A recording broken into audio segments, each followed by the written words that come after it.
օրեր առաջ Եվրատեսիլի պաշտոնական YouTube-յան ալիքում հայտնվեց Նարեի Եվրատեսիլյան երգի տեսահոլովակը եւ ունենք շատ ուրախալի փաստ, որ այսօր արդեն Նարեի տեսահոլովակը թե իր դիտումների քանակով, թե մեկնաբանությունների քանակով առաջատարն է այս տարվա Եվրատեսիլի տեսահոլովակների ցանկում։ Նշեմ, որ տեսահոլովակի ռեժիսորն է Արամայիսը Հայրապետյան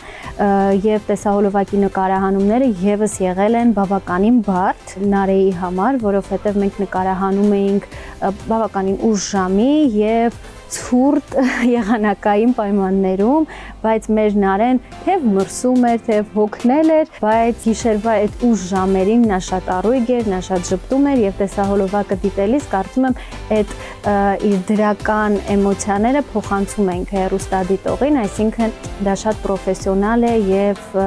արտիստի համար չափազանց կարեւոր է։ Այն աշխատանքը, որը հիմա կատարում ենք, բավականին պայծառ, պոզիտիվ, Նարեի պես փայլուն, գեղեցիկ աշխատանք ենք փորձում անել։ Նարեն շատ տաղանդավոր աղջիկ է եւ այն խնդիրները, որոնք որ դնում ենք եւ ես եւ ռեժիսորը նրա առաջ, փայլուն կատարում են։ Շատ պատվավոր օրը, որովհետև այսօր նկարվելու եմ առաջին տեսահոլովակը, որով հենց հանդես կգամ Եվրատեսիլում։ Շատ ուրախ եմ, որովհետև շատ հաճելի են փորձերը, թե իմ բարի խմբի հետ, թե ընդհանրապես անձնակազմի հետ եւ կարծում եմ, որ տեսահոլովակը դուր կգա, որովհետև այն շատ վառ է եւ գունեղ։